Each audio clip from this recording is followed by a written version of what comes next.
ایسے تمام افراد، مرد، عورتیں، بچے، بچیاں اور خواجہ سرا جو مردم شماری کے دن صبح صادق کے وقت پاکستان، آزاد جموں کشمیر اور گلگت بلتستان کی حدود میں رہتے ہوں، چاہے وہ پاکستان کے شہری ہوں یا نہ ہوں، سب کو شمار کیا جائے گا۔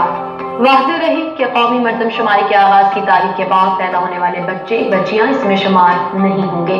البتہ وہ مرد، عورتیں، بچے، بچیاں اور خواجہ سرا اس میں شامل ہوں گے جو مردم شماری کے دن زندہ ہوں اور بعد میں فوت ہو گئے ہوں۔ مزید برآں پاکستان کے کسی بھی شہر میں مقیم تمام غیر ملکی باشندوں کو بھی بلدیہ عظمیٰ کراچی کا ادارہ سیم یقینی طور پر ملکی سطح پر اور بین الاقوامی سطح پر اپنی اہمیت اور افادیت کو ثابت کرتا چلا آ رہا ہے، اور یہی وجہ ہے کہ بلدیہ عظمیٰ کراچی کو ایک اعزاز حاصل ہے کہ وہ ہر قومی کاز میں سب سے ہراول دستے کا کردار ادا کرتا ہے، اور یہ اعزاز سیم اور اس کے ڈائریکٹر اور اس کے ایک ڈپٹی ڈائریکٹر اسٹاف کو اور پیون کو بھی حاصل ہے کہ وہ اس قومی فریضے میں اپنا کردار ادا کرتا ہے۔ آج بھی 7ویں مردم شماری وہ بھی ڈیجیٹل اور شفاف طریقے سے کروانے کے لیے ٹریننگ کا دوسرے مرحلے کا آغاز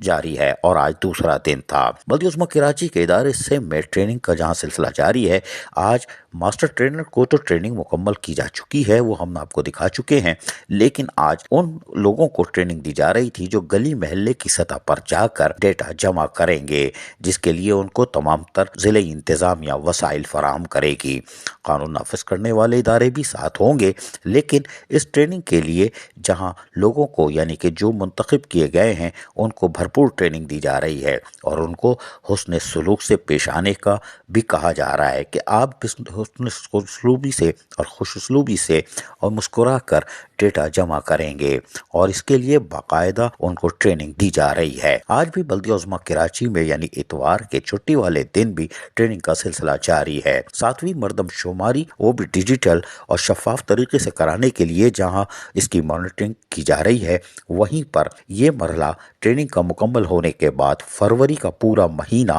یقینی طور پر گلی محلوں کی سطح پر ڈیٹا جمع کیا جائے گا۔ پاکستان کی سطح پر ڈیجیٹل مردم شماری کا انعقاد کیا جا رہا ہے تاکہ ایک شفاف طریقے سے پاکستان کی مجموعی آبادی سامنے آ سکے، جس پر وفاق صوبوں کو وسائل فراہم کر کے صوبوں کی خوشحالی، شہروں کی خوشحالی، گلی محلوں کی خوشحالی کو جہاں ممکن بنائے گا، وہیں مضبوط پاکستان سامنے آئے گا۔ یقینی طور پر اس ڈیجیٹل مردم شماری میں بھرپور حصہ لیا جا رہا ہے، اور مارچ کے درمیان میں اس کو مکمل کر کے ایک اثر نو حلقہ بندیاں کی جائیں گی، جو یقیناً آئندہ جنرل الیکشن یعنی جو عام انتخابات ہوں گے اس میں اپنا بھرپور کردار ادا کرے گا۔ اس میں بلدیہ عظمیٰ کراچی کا ادارہ same, election commission of Pakistan اور وہ تمام سرکاری افسران و ملازمین، ڈپٹی کمشنر، اسسٹنٹ کمشنر، ان کا رول نمایاں ہوگا، اور یقیناً یہ قومی فریضہ ہے، لوگوں کو بھی اس میں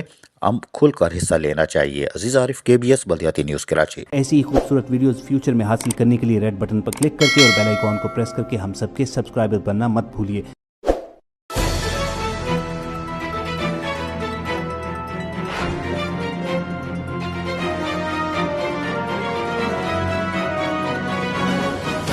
KBS بلدیاتی نیوز۔